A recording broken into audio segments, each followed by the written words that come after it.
Olá, bom dia! Olá, amigos, bom dia. Essas imagens ganharam as redes sociais. São centenas, milhares de compartilhamentos, comentários de brasileiros indignados com a cena. Os PMs agem de forma truculenta para imobilizar uma mulher que tem problemas mentais. Ela recebe socos, joelhadas, tapas. Imagens que provocam indignação a todos nós. Nas rodas de amigos, o governador do estado, Renato Casagrande, cobrou apuração rigorosa para esse caso. E hoje cedo, a Corregedoria da Polícia recebeu a imprensa para falar sobre a conduta dos militares durante essa ocorrência que aconteceu em Guarapari. Socos e um tapa no rosto de uma mulher em surto psicótico em Guarapari chegou ao conhecimento do governador Renato Casagrande. Nas redes sociais, o governador pediu uma apuração rigorosa dos fatos e providência imediata. Afirmou que a conduta não representa os valores da polícia.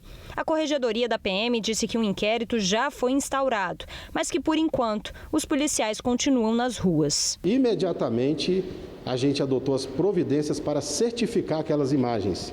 É feito um documento que é analisado por oficiais da Corregedoria para dar a certificação daquele vídeo.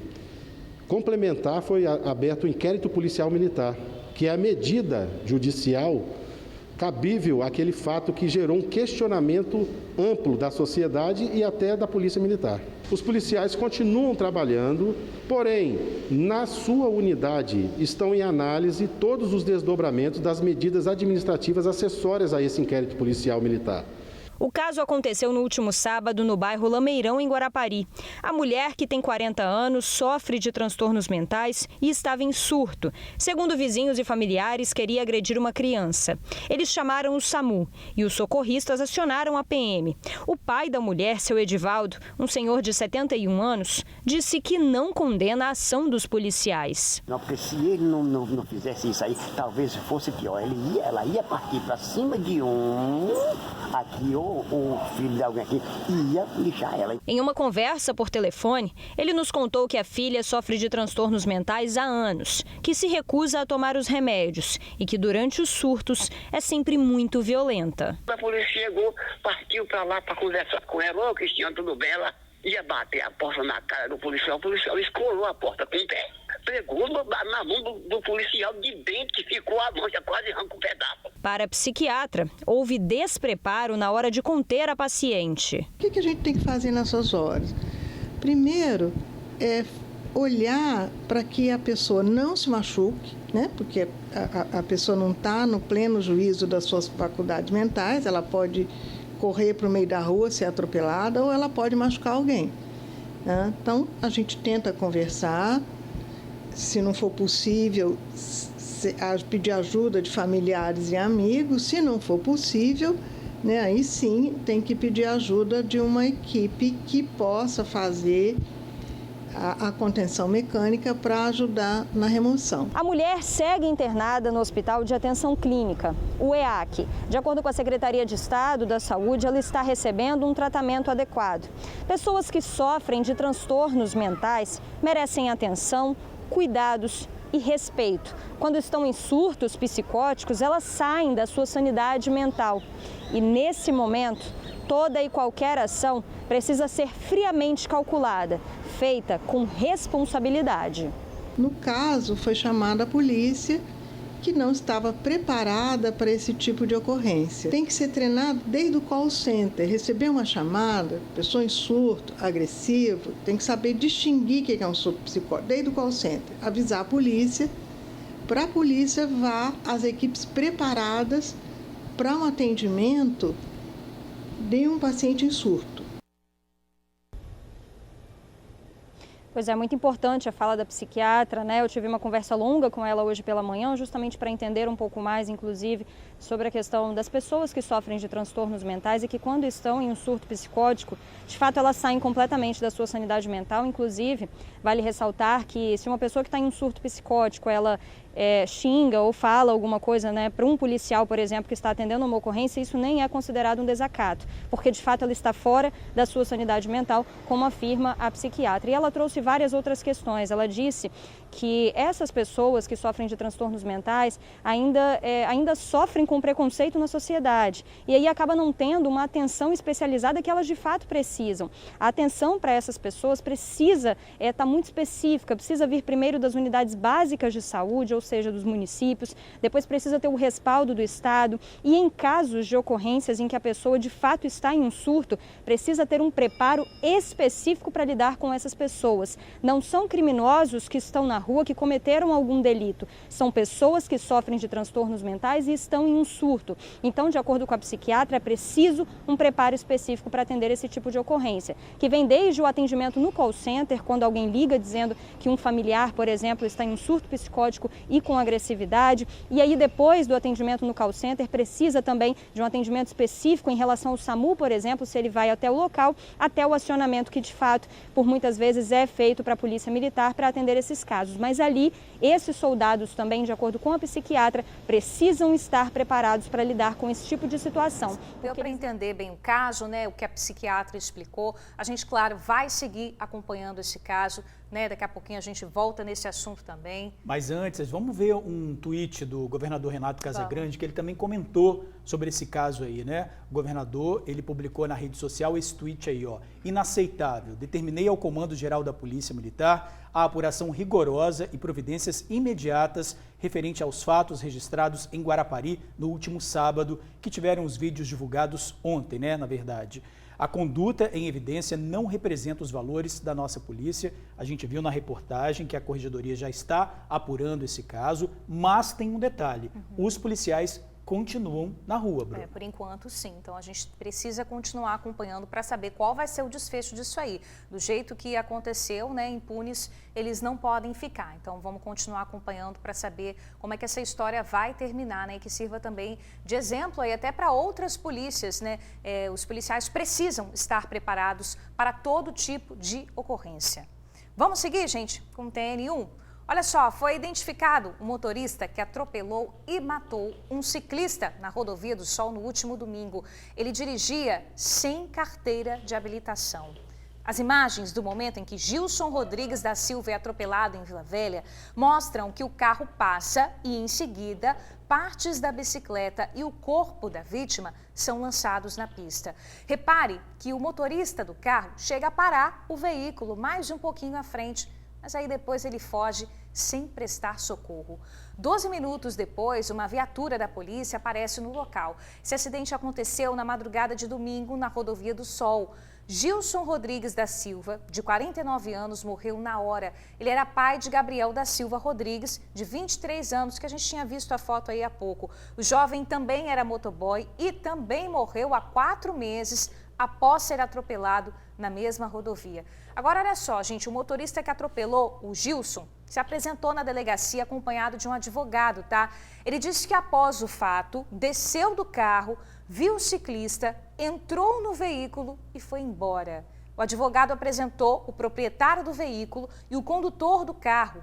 Ambos estão sendo investigados.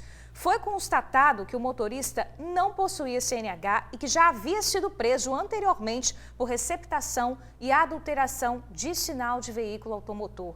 O inquérito policial que investiga esse caso está em andamento. A polícia não informou se o motorista ficou ou não detido, apenas disse que o inquérito está em andamento.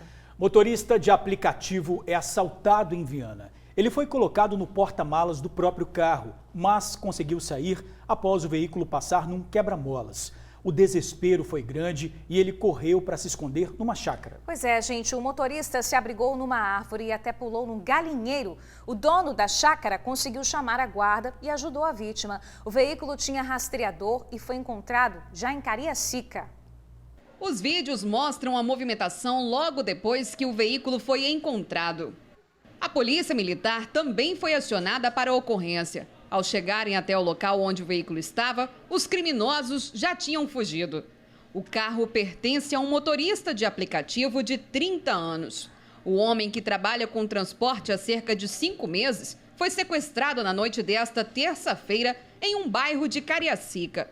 Mas enquanto o veículo era recuperado e vistoriado pelos militares, ele tentava salvar a própria vida. Ao ser rendido pelos criminosos, foi colocado no porta-malas, mas ao passarem por um quebra-molas no bairro Vila Betânia, A vítima conseguiu abrir e fugir. Para tentar se esconder do assaltante, a vítima pulou este cercado, atravessou este galinheiro e caiu ali do lado. De acordo com o proprietário da residência, o susto foi grande. Meio apavorado na hora, né? Que a gente não tem costume com isso, né? Então fiquei meio recebiado, que tanta coisa que acontece, né? Com bandido. Os cachorros que deu em cima dele, aí ele pulou e para se defender dos cachorros também. Escutei aquele barulho pedindo socorro e vi o cara pulando por cima do muro e correndo aqui para o fundo do quintal. Né? Mas não vi carro, não vi nada não. Aí ele começou muito barulho no quintal, eu dei um grito perguntando o que é, dizendo que tinha sido assaltado. Era motorista de Uber, né? Foi a filha de seu Pedro que acionou a guarda. Como a família não sabia do que se tratava, só saiu da residência quando as viaturas chegaram. Os guardas chegaram, aí eles vieram aqui, eles identificou direitinho. O agente da Guarda Municipal explica como tudo aconteceu. Foi identificado que ele era uma vítima, motorista de Uber. Ele tinha sofrido um sequestro relâmpago. Quando chegou aqui próximo à Vila Betânia, ele conseguiu sair do porta-mala do veículo. Com o carro foram atrás dele. Ele conseguiu adentrar dentro dessa residência, certo? Se esconder com medo. Ainda de acordo com o agente, o carro foi localizado por meio de um serviço de rastreamento.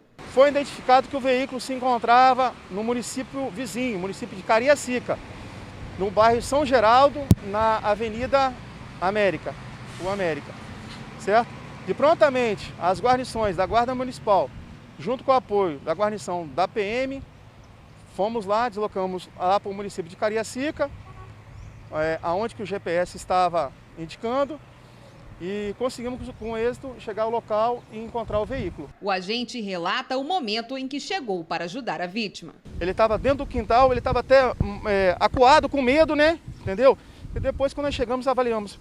Não se tratava de um bandido, de nada, de um suspeito, seria uma vítima.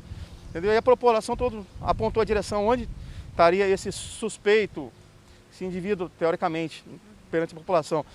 Um bandido, mas a população prontamente indicou pra gente, e depois agradeceu, aí até falou assim, desculpa, pediu desculpa a própria vítima, a população pensando que seria um bandido, entendeu?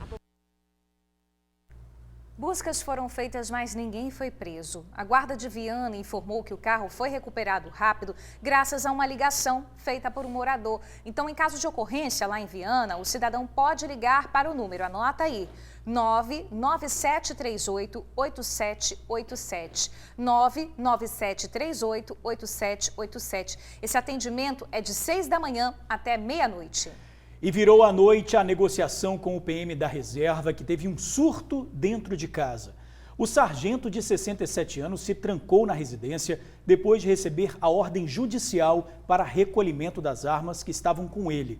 E isso teria desencadeado aí o surto. Pois é, hoje cedo, Luciano Rossetti acompanhou toda a movimentação na rua do PM da reserva. Ô Luciano, como é que tá o clima por aí, meu amigo? Tudo tranquilo agora? Boa tarde para você.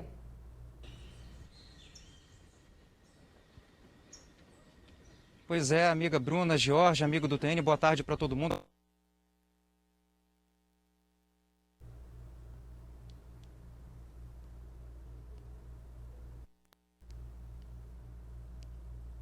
Pois é, a gente fez essa reportagem, a gente vai acompanhar que foram mais de 16 horas de negociação até que o sargento da reserva, vítima de um surto em Vila Velha, se entregasse. Pois é, o PM se recusou a cumprir a ordem judicial para entregar as armas, né? Desde ontem à tarde, como a gente disse, a casa dele, que fica lá no bairro Ataíde, estava cercada pelo Batalhão de Missões Especiais. Vamos ver. As negociações começaram na tarde de ontem. A Polícia Militar isolou o quarteirão da casa onde mora o sargento da reserva no bairro Ataíde, em Vila Velha. No interior da residência, o militar de 67 anos estava completamente surtado. O motivo é que ele teria recebido uma ordem judicial para que entregasse 2 armas de fogo que seriam dele mesmo. O militar aposentado se negou e se trancou na residência. Uma equipe de negociadores da PM teve que ser acionada para contornar a situação, mas o homem não estava disposto a nenhum acordo. Em virtude da questão do caráter de perigo, foi acionada o BME, o Batalhão de Missões Especiais, para dar continuidade no atendimento dessa ocorrência em comento. Cerco e isolamento, como vocês podem verificar, foi feito cerco e isolamento. A gente está fazendo toda a transição de pessoas que tenham que deixar as suas casas ou chegar em suas casas, para que também não haja um desconforto além do necessário, e preservando ao máximo a vida de todos presentes. As equipes do Batalhão de Missões Especiais chegaram por volta de 3h30 da tarde e ficaram durante toda a noite. Esse caso só foi ter um desfecho hoje por volta de 7 horas da manhã, quando o sargento da reserva saiu de casa para o quintal. Nisso que ele saiu, os policiais que passaram a noite toda aqui conseguiram efetuar a detenção dele. O militar estava sozinho na casa e foi levado para o Hospital Estadual de Atenção Clínica. O armamento foi encaminhado para a Justiça. Ele demonstrou bastante desequilíbrio emocional, né? Houveram momentos alternados ali em que ele colaborava com o negociador, né? Tentava verbalizar de uma maneira racional. Em outros momentos, ele apresentava picos de descontrole emocional. E em outros momentos, ele ficava em silêncio absoluto, né? Até que em determinado momento, ele foi convencido, né, a sair de dentro da sua residência, né? Nesse momento em que ele saiu, uma das nossas equipes táticas realizou a abordagem, né? Utilizando-se de técnicas de mobilização, e a partir daí a ocorrência foi praticamente encerrada, né? Esta vizinha de 50 anos ficou apavorada com o surto do homem e com a movimentação da polícia praticamente na porta da casa dela. O medo, né, era que ele surtasse e começasse a dar tiro de lá para cá. Ele, apesar de ele estar armado, então existia essa preocupação tanto da gente como da própria polícia. O sentimento agora está dividido entre a pena de ver o homem nessa situação e o alívio da tensão que passou. Eu, particularmente, eu fiquei com o coração apertado, porque, apesar de tudo, ele é um bom vizinho, né? Tem seus problemas, mas quem não tem, né? Para mim, ele era um bom vizinho e eu fiquei entristecida, sim.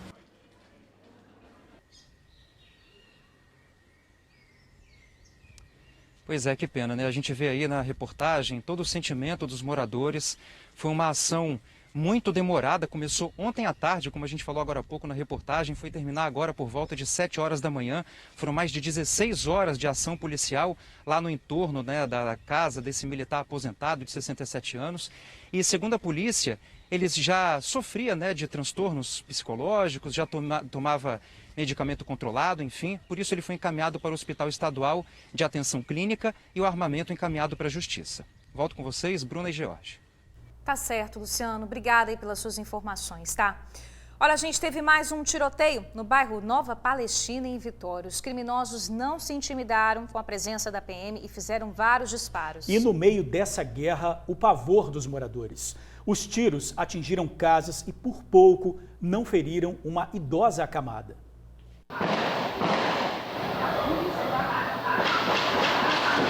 Eram 7 horas da noite quando os moradores da rua Jorge Rosa, o buraco quente de Nova Palestina, sofreram com mais um ataque do tráfico. 2 pessoas saíram desse beco aí e logo foram atirando. Dessa vez, o ataque aconteceu, vejam só, com a polícia na área, fazendo o patrulhamento. Em áudio, uma moradora explica que os policiais vieram checar se estava acontecendo algo na rua e foram surpreendidos. Aqui, as polícias parou aqui, perguntou bem se tá dando tiro. Deu tiro lá pra baixo lá. Aí na hora que nós estávamos conversando com os policiais aqui, os moradores, começou a dar aquelas rajadonas de tiro. Os policiais foram tudo na correria. Eles estão dando tiro de lá de cima do morro cá pra baixo. Os moradores gravaram os momentos em que os policiais posicionados revidavam os disparos e, ao mesmo tempo, procuravam identificar onde os atiradores estavam. Curioso é que, mesmo com tantos disparos, rajadas, alguns moradores andavam normalmente pela rua. Mais uma vez, quem mora aqui saiu perdendo. Nessa casa que fica na rua por onde o ataque começou, o vidro foi estilhaçado pelos tiros. Olha o estrago que fez na cortina. A casa está em reforma e a janela tinha acabado de ser instalada. No quarto ao lado estavam a mãe e 2 filhos. Na hora que quebrou a janela, a gente foi correr para a escada, aí minha filha escorregou, bateu o braço e aí meu esposo voltou da academia, que ele tinha ido para a academia, ele voltou e aí acudiu a gente, que a gente já estava chorando, desesperado já. Outros moradores que chegavam do trabalho precisaram se esconder para não serem atingidos. Por sorte, desta vez, não houve vítimas. Além Além daquela casa que vocês viram ali, que a janela foi quebrada por um disparo, teve outras residências aqui nesta rua em que a situação foi a mesma. Por exemplo, um tiro atingiu aqui a parede e lá dentro, bem na quina da janela, quase pegando no morador que estava sentado ali na sala assistindo televisão. Agora, de acordo com os moradores, a situação ficou um pouco pior aqui nesse cruzamento da Rua Nova Esperança. Aqui, policiais militares que estavam fazendo patrulhamento ficaram acuados pelos disparos que eles não sabiam de onde vinham. Os policiais, inclusive, tentaram subir aquela escada ali, para ver se identificava onde os atiradores estavam, mas não conseguiram. Só depois de muito tempo é que eles conseguiram pegar a viatura e sair daqui procurando o local em que os atiradores estavam. Os tiros demoraram a cessar e no meio de tanto disparo, essa casa, que fica logo no início da rua, bem perto ali da Serafim Derenze, foi atingida e de um modo que deixou a proprietária paralisada. Eu achei que tinha atravessado, meu Deus, em cima da cama da minha mãe. Nossa, eu entrei em pânico. O tiro atingiu a parede bem acima de onde a mãe dela está. Uma senhorinha de 86 anos que tem Alzheimer e está acamada. Ninguém entende por onde o tiro entrou e por pouco não pegou na cabeça dessa senhorinha. Mas uma certeza a filha dela tem. Eu moro aqui, já tem quase 40 anos que eu moro aqui, né? Eu já passei por várias coisas, mas essa agora me tirou do chão. Me tirou mesmo, eu estou até com ideia de sair daqui. Muitos moradores já estão fazendo isso. Quem mora de aluguel está entregando a casa, indo embora, expulsos pelo medo por traficantes do bairro Conquista, que aliados ao bairro da Penha, querem tomar essa parte do bairro. Essa guerra começou a ficar pior após a morte de Bruno dos Santos Gonçalves, de 28 anos. Ele morreu na madrugada do dia 20 de agosto. Desde esse dia, os ataques aumentaram. Até agora, nesse local, foram contabilizadas 4 mortes e 3 baleados. Entre eles, 2 crianças atingidas por bala perdida no último domingo. Eles não estão com medo da polícia? Como é que a polícia vai garantir nossa segurança? Tá difícil para todo mundo. Olha, Suzy Faria já está aqui ao nosso lado, que traz outras informações sobre os confrontos que tiram aí a paz dos moradores de bairros em conflitos frequentes.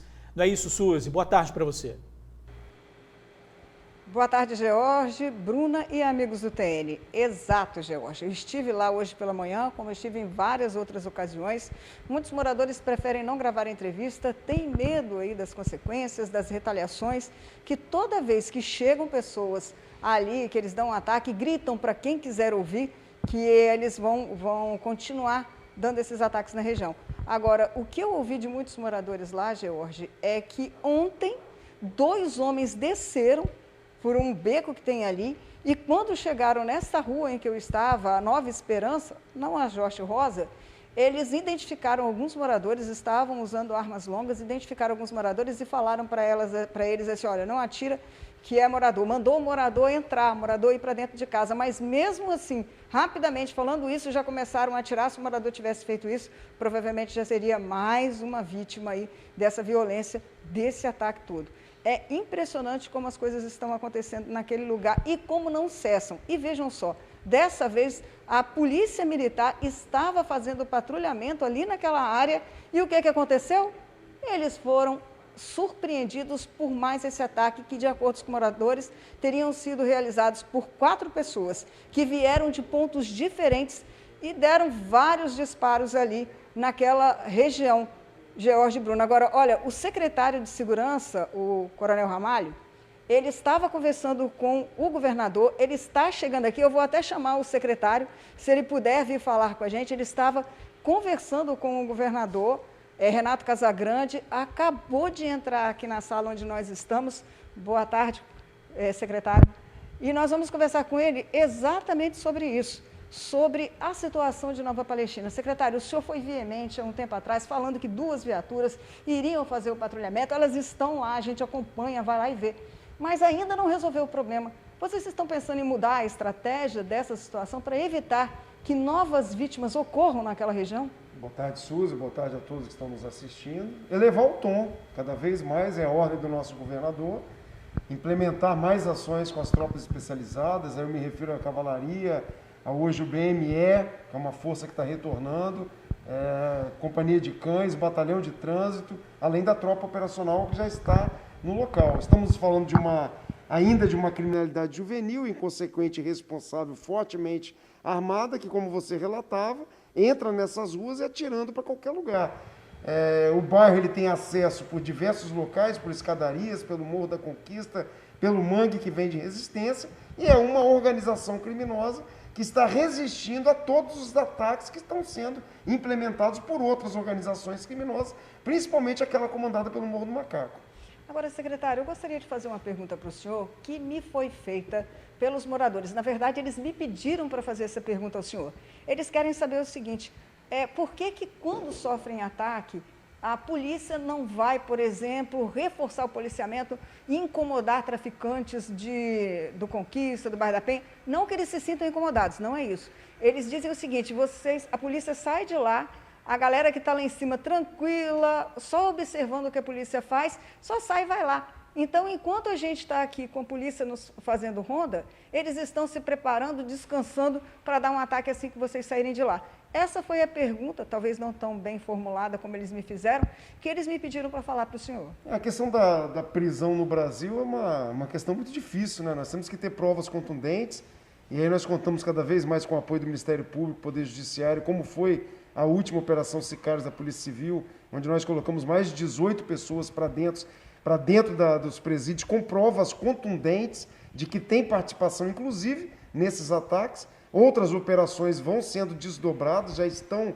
a caminho, mas o momento é fazer a prevenção para evitar que a comunidade sofra, como você tem toda a razão, como vem sofrendo.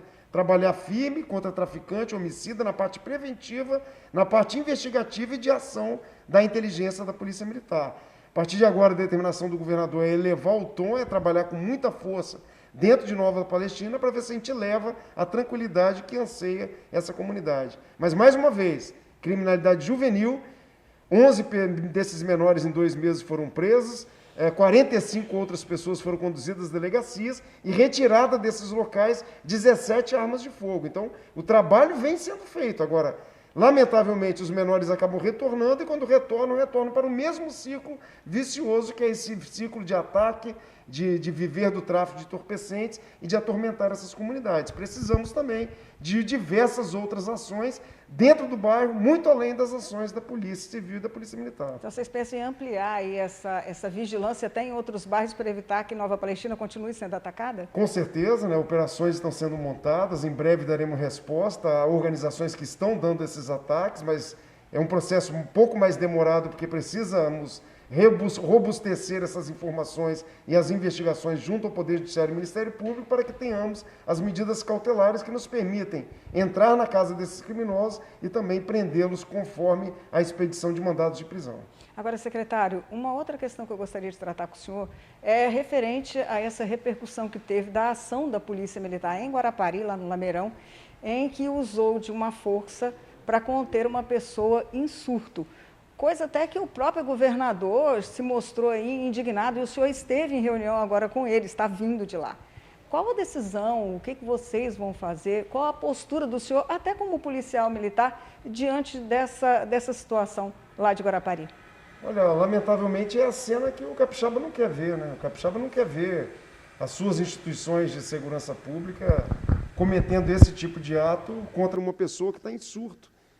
A gente tem diversas outras técnicas que a progressão do uso da força permite que sejam utilizados, os meios de fortuna, se está em surto, se está agressivo, vamos buscar uma corda, vamos buscar uma outra situação, mas a agressão contra uma mulher negra numa área de vulnerabilidade social é a imagem que certamente o capixaba não quer ver da sua polícia militar.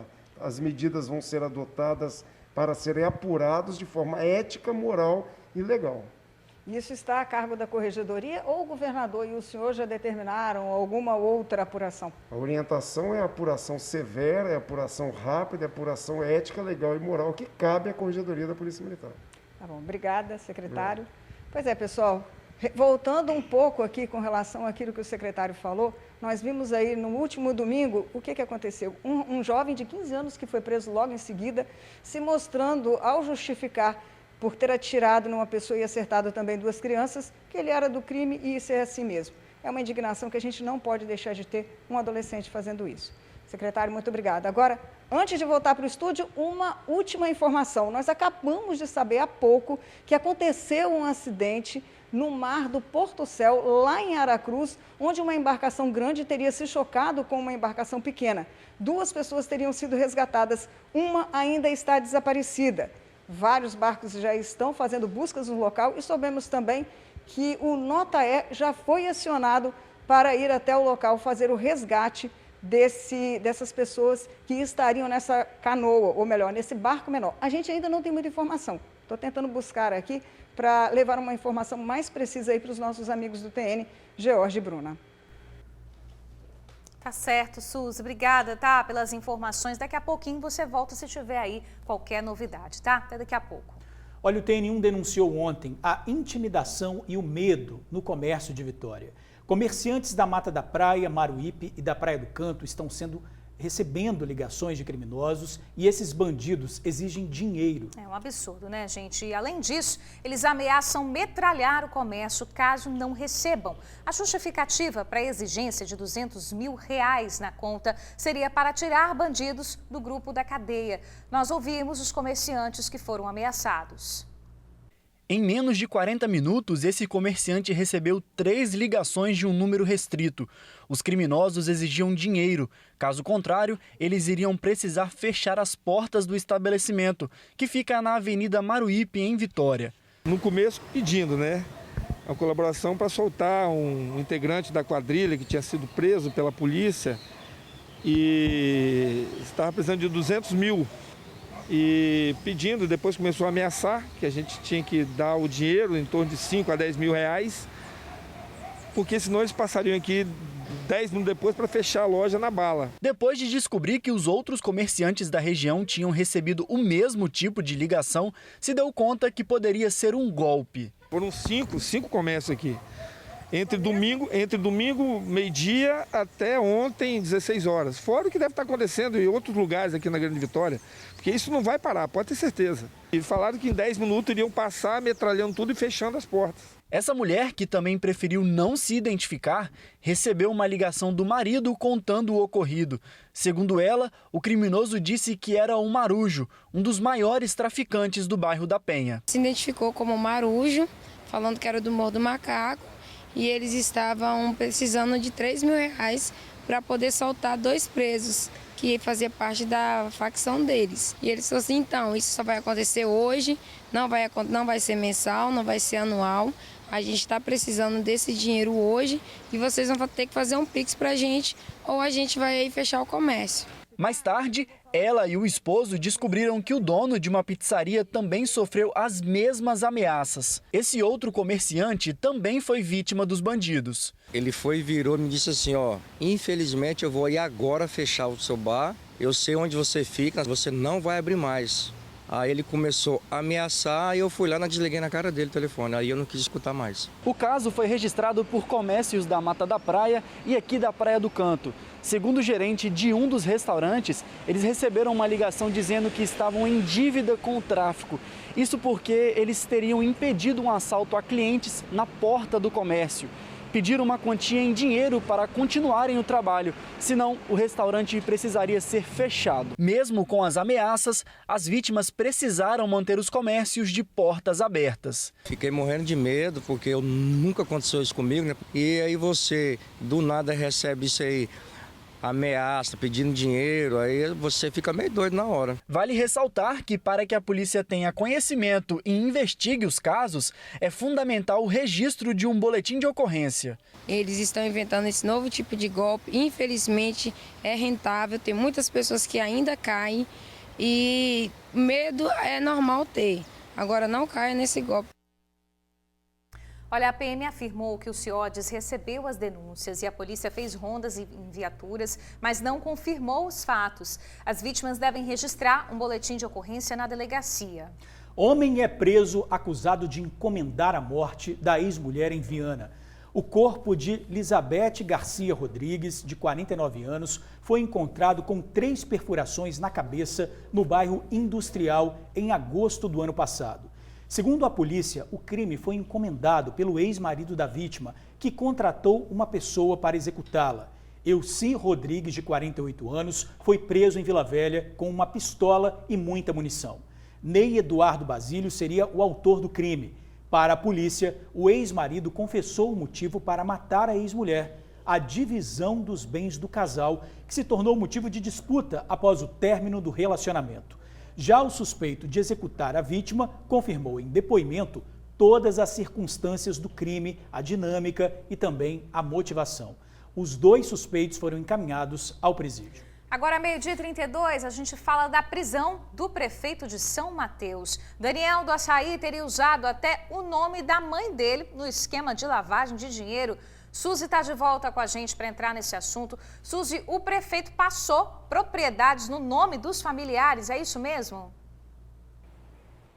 Pois é, olha só o absurdo e o abuso que ele fez com o erário público. Além disso, ele montou uma intrínseca, uma empresa, uma organização que até a Polícia Federal, ali o superintendente falou sobre isso, assim, tão engenhosa que foi uma situação difícil de você pegar aí o novelo de lã e tentar conseguir juntar tudo de novo. Uma investigação que começou no ano passado e que viu aí que movimentou mais de 50 milhões de reais. Dentro da casa do prefeito foi encontrada uma quantia de 700 mil reais em espécie. Tudo dinheiro público que deveria ser usado na saúde, educação, segurança, estava aí entrando nesse esquema de corrupção em que o prefeito, como maior mentor e mandatário, dizia que quem seria o ganhador das licitações, quem iria trabalhar na prefeitura, quem não iria. E olha, ele tem pouco tempo de mandato, hein? Mas quer entender melhor esse assunto?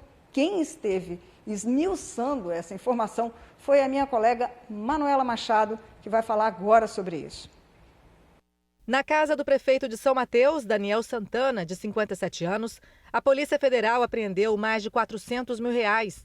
O dinheiro estava no cofre e nessa bolsa de papelão. Na empresa do prefeito, Água Mineral Açaí, foram encontrados quase 300 mil reais. Também foram apreendidas essas sacolas de lixo, com vários documentos rasgados. Na casa de uma servidora pública estavam 50 mil reais. Nos 3 locais foram apreendidos mais de 700 mil reais, além de joias.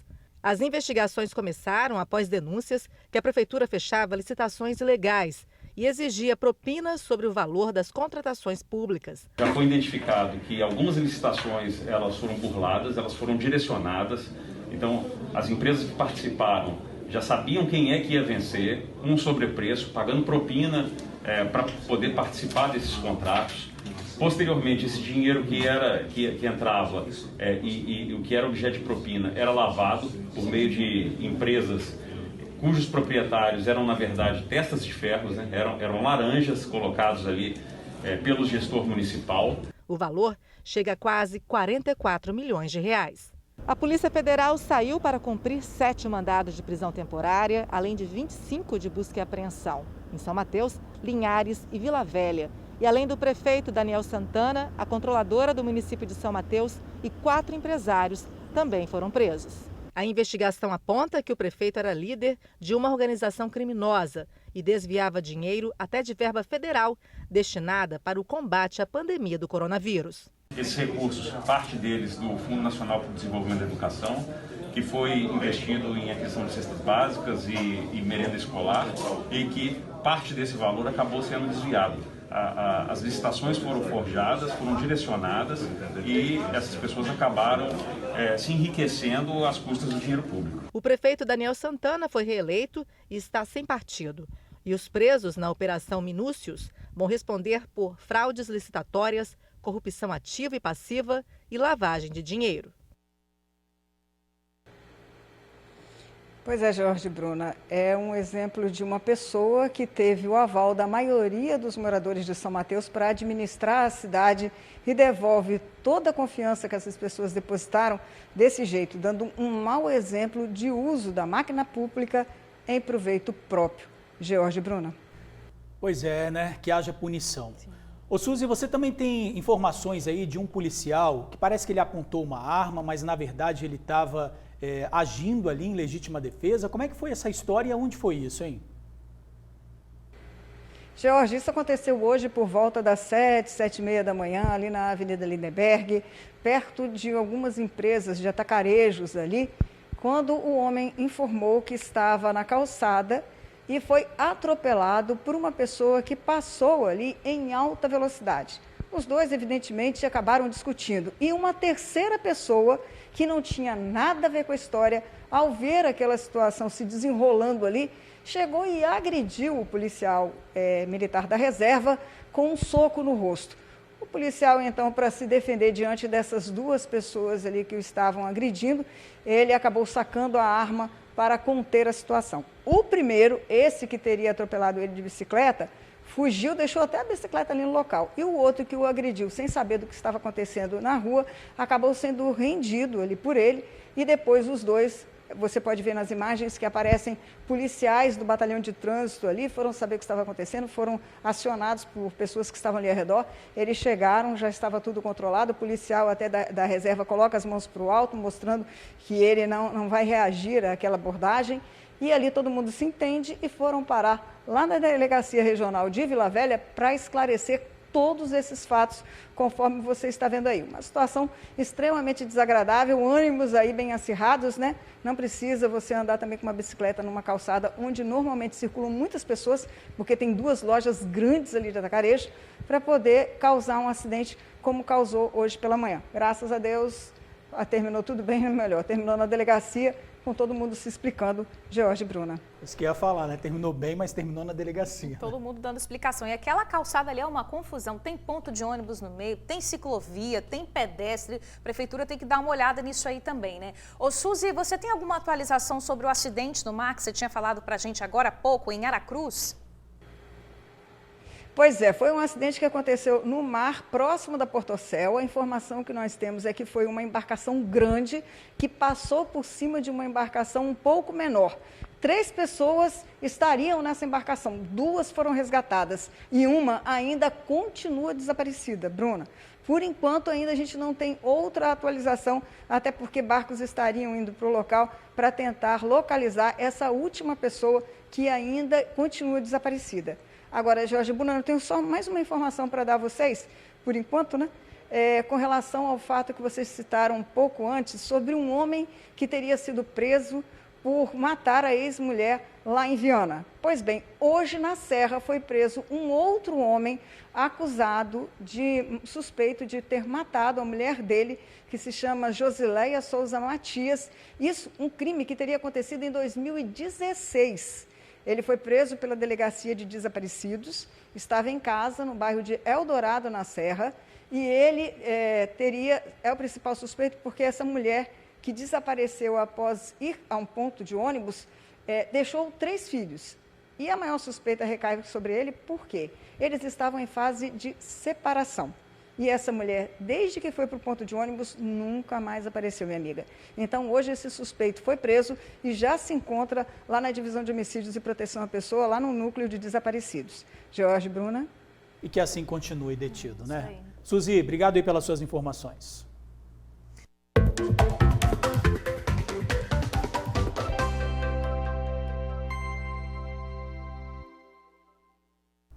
Vamos às vagas de emprego, gente? Olha, 79 vagas para diferentes funções. Padeiro, operador de caixa, garçom, mecânico. Vai lá no site do Cine Vitória para você encontrar a vaga ou a melhor aí que se encaixa no seu perfil, tá? O site é trabalhavix.vitoria.es.gov.br. E o Cine de Vila Velha tem hoje 253 oportunidades de emprego. São vagas para eletricista, estoquista, cozinheiro geral e muito mais. Entra lá no vilavelha.es.gov.br/trabalha Vila Velha.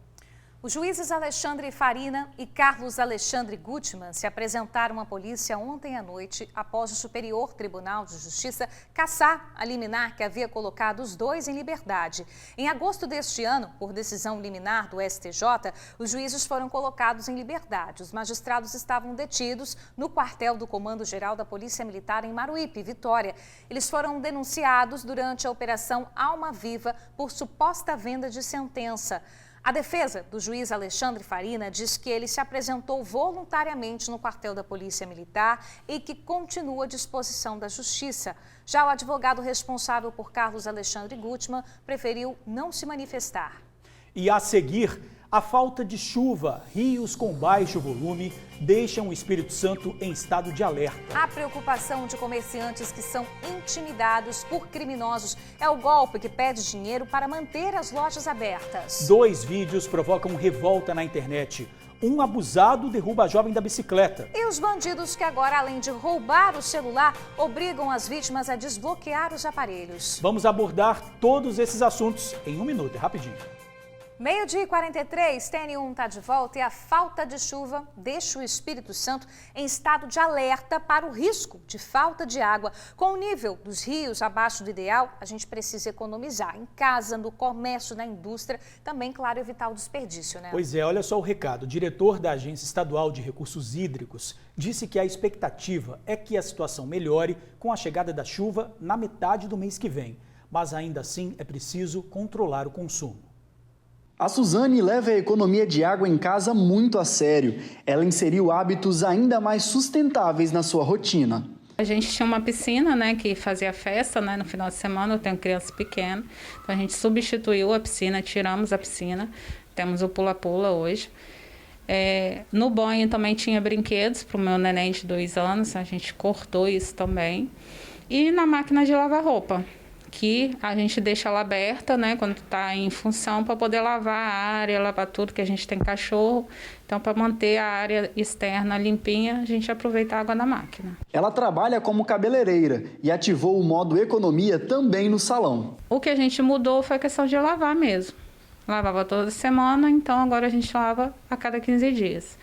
Aí a gente vai mantendo com pano mesmo. Aqui na casa da Suzane, a economia de água em atividades corriqueiras, como escovar o dente e tomar banho, já é um costume da família. E Suzane, a família toda abraçou essa ideia e participa dessa economia, né? Sim, participa e colabora bastante, graças a Deus. Toda essa preocupação porque a Agência Estadual de Recursos Hídricos emitiu um alerta de atenção para o nível baixo dos rios no Espírito Santo. O nível dos nossos rios está bastante baixo, o volume de água está baixo. Até certo ponto isso é normal porque nós estamos no finalzinho do período de estiagem. Então a AGER declara esse estado de atenção para que a sociedade, os agricultores, as indústrias, as companhias de saneamento procurem agora economizar ainda mais a água. De acordo com Fábio, a situação dos reservatórios de água ainda não é crítica, mas em períodos como esse, o Estado reforça o monitoramento dos rios. Nós temos a expectativa de que as chuvas consistentes comecem a chegar agora a partir da segunda quinzena de outubro. Mas existe a possibilidade dessas chuvas atrasarem. Se elas atrasarem, nós acionaremos novos protocolos com uma intensificação dessas medidas de uso racional da água. Essas 2 fotos tiradas esse mês por uma agricultora mostram a diferença do nível de água na barragem do Rio Bonito em um intervalo de apenas 8 dias. Resultado da seca que tem levado os rios do Espírito Santo a um volume abaixo da média. Devido a essa situação, medidas de economia precisam ser reforçadas na residência, indústria e na agricultura. Esse é o momento em que a gente pede a colaboração de todos os cidadãos para que não é nenhuma situação crítica ainda, o abastecimento de água não está comprometido, por enquanto nós temos conforto e segurança no abastecimento de água, mas para que as pessoas economizem mais, para que a gente vença essa reta final da estiagem, cada um fazendo a sua parte. Isso aí, então o recado é, enquanto a gente espera a chuva, a ordem é economizar. Quarta-feira, 29 de setembro, veja os destaques do jornal A Tribuna. Prefeito suspeito de desviar verba de merenda é preso com R$ 737 mil. Igrejas e cerimoniais já têm fila para casamento em 2022. 1.500 vagas para estudantes ganharem R$ 619. Senhor das armas no estado vira caminhoneiro para fugir de traficantes. Em esportes, Palmeiras já está na final e Fla aposta nos Reis da América. E veja ainda na edição de hoje, a vida é muito curta para não ser feliz. Especialistas já prevêem gasolina a mais de R$ 8,00. E Porteiro tem 8 paradas cardíacas em um dia.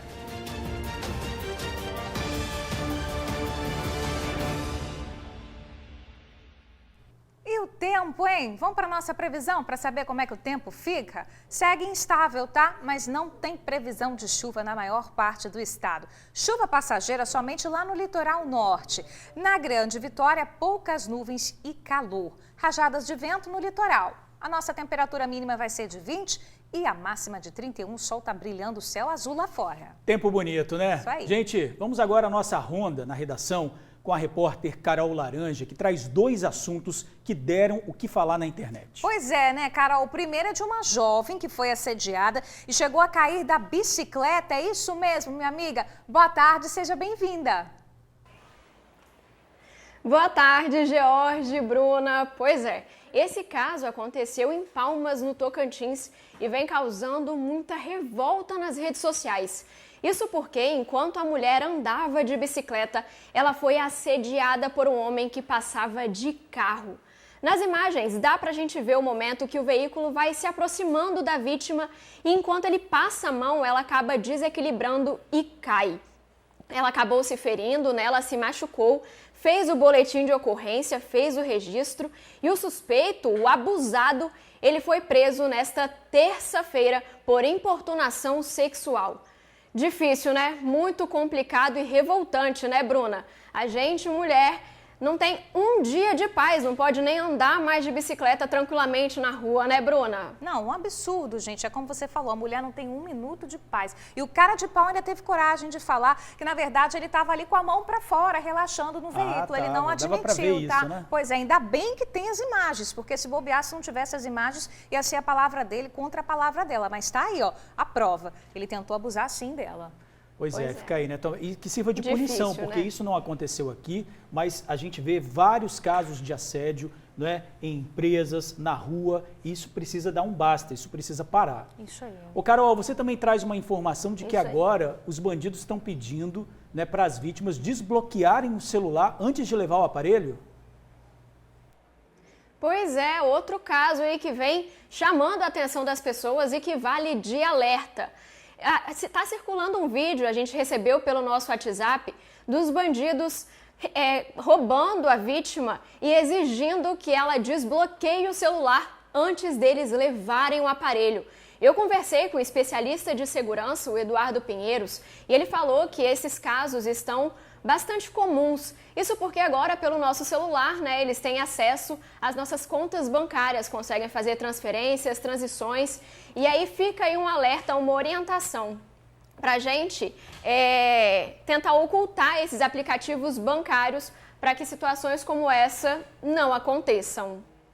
É porque muita gente acaba, você entra no celular, né, e todos os aplicativos acabam abrindo automaticamente. Alguns celulares têm a face, então o bandido manda você colocar, ou outros você digita a senha e fica tudo aberto ali para você. Então fica aí mais a dica para a gente já se proteger dessa forma, porque é um outro modo de assalto que está ocorrendo. Pois né? é, e um perigo porque às vezes ali na hora do desespero, do nervoso, você pode não lembrar da sua senha também, né? E aí o bandido fica mais irritado, é um perigo danado. Tá aí mais um alerta, né? Naquele caso ali, ele estava fazendo Fica aí o ameaças, alerta, né? Pediu e o rapaz provavelmente ficou muito nervoso e ele deu um chute nele e apontando a arma. Difícil lembrar realmente, né, Bruna? Uma senha com base em toda essa pressão. Pois é, sob pressão é complicado mesmo. Mas tá aí, fica o alerta para todos nós. Carolzinha, obrigada aí pelos destaques, tá, minha amiga? Tchau, tchau, gente. Boa tarde. Tchau, tchau. Boa tarde, até amanhã.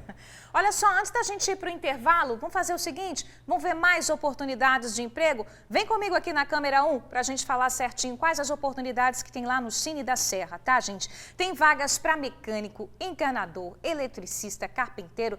Entra lá no site maisemprego.serra.es.gov.br. Tem oportunidade também na Agência do Trabalhador em Cariacica, tá? Mais de 700 vagas, tá? São vagas para vendedor, representante comercial, call center, recepcionista.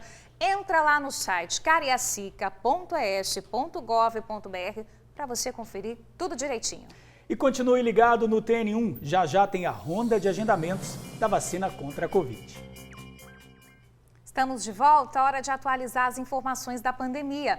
Até hoje, 12.539 óbitos foram registrados e 584.280 casos foram confirmados da doença. Nas últimas 24 horas, 13 mortes foram confirmadas por Covid. Até hoje, 2.826.000 pessoas estão imunizadas com a primeira dose. 1.756.000 receberam a segunda dose ou a dose única. Vamos aproveitar para falar sobre abertura de agendamento para vacinação contra a Covid. Cariacica abre daqui a pouquinho, às 2 horas da tarde, agendamento para vacinação. Diversos públicos vão ser contemplados. O agendamento pode ser feito no site vacineconfia.gov.es.gov.br, tá? vacineconfia.es.gov.br. Vitória vai abrir agendamento hoje também, às 2 da tarde, para a primeira dose em adolescentes com idade entre 12 e 17 anos e também para outros públicos que serão contemplados aí com o agendamento em Vitória, que abre daqui a pouquinho, às 2 horas da tarde. Entra lá no site da Prefeitura de Vitória para você fazer seu agendamento. A Prefeitura de Guarapari também vai abrir hoje, às 4h30 da tarde, o agendamento para qualquer pessoa com mais de 18 anos que está precisando aí tomar a segunda dose da Pfizer. Vamos vacinar, que é muito importante para a gente voltar a uma vida normal, né? Isso aí. Gente, TN1 acabando por aqui. Obrigado pela sua audiência de sempre e te esperamos amanhã, 5 para meio-dia. Encontro marcado. Beijo enorme e até lá. Tchau, tchau.